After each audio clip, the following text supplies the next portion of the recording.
فلسطين والجزائر. هذه واستقروا فيها مدة 32 و100 سنة، مدة طويلة جدا، قرن وثلث القرن تقريبا، مدة طويلة وطويلة جدا. نابليون ومن معه وخلفائه استمروا في مصر 3 سنوات فقط.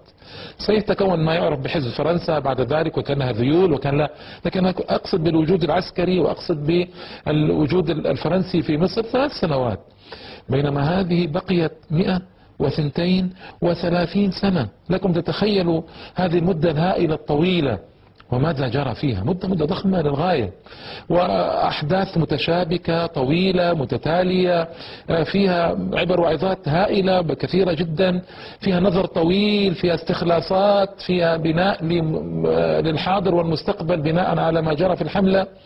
فكان الاختيار قد وقع على طرق الحملة الفرنسية على الجزائر.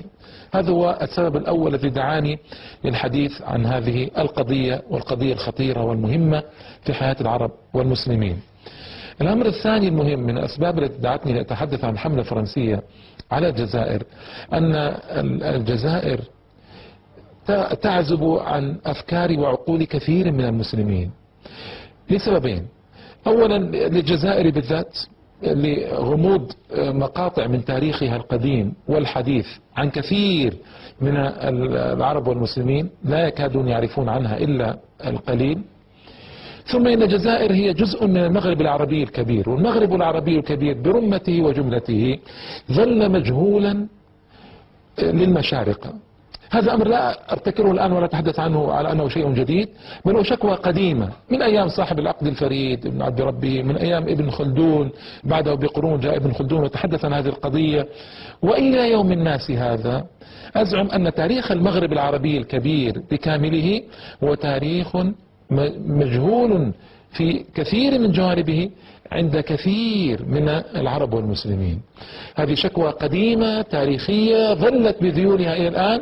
الآن في عصر القنوات وعصر الأطباق الفضائية، عصر الإنترنت، تقلل هذا الأثر أو قلل من هذا الأثر قليلا أو من هذا الضعف قليلا، وأصبح الآن يعني بعض الناس يطلع على تاريخ المغرب وأحوال المغرب اطلاعة لا بأس بها، لكن يتحدث في الجملة تاريخ شبه مجهول عند أكثر العرب والمسلمين. فكان تسليط الضوء على تاريخ الجزائر وتاريخ الحملة الفرنسية على الجزائر والحملات الصليبية على الجزائر قبل الحملة الفرنسية كان أمرا في غاية الأهمية في ظني، لأنه ينير لقطاع كبير من الجماهير، ينير دروبا ما كانوا قد سلكوها من قبل ولا عرفوها من قبل ولا أدركوها من قبل.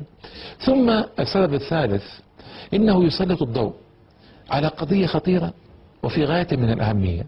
ما هي هذه القضية؟ وهي قضية أن هذا الشعب العظيم، الشعب الجزائري، شعب ضحى طويلا وأعطى طويلا وبذل كثيرا، لكن للأسف هضمت حقوقه، طمس كثير من تاريخه، أسيء فهمه في كثير من الأحوال عند الجماهير العربية والإسلامية.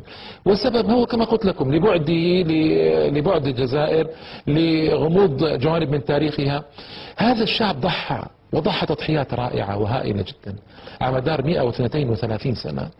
شرد من أرضه إلى أراضي أخرى، كثير منهم انتقل من قبائل إلى مناطق أخرى لا يألفون ولا يعرفونها، حشدوا في محتشدات كبيرة بالملايين، وأسلاك شائكة مكهرباء، دوائر إلكترونية، عزلوا عن العالم العربي والإسلامي تقريبا، منعوا من الحج سنوات، ابتعدوا تماما عن إخوانهم المشارقة بل عن إخوانهم المغاربة أيضا، كانوا في عزلة ضخمة هائلة.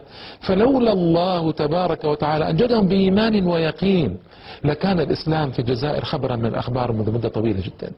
مع ذلك انظر الإسلام في الجزائر اليوم، إسلام رائع متألق حيوي منتشر قوي يشهد له القريب والبعيد.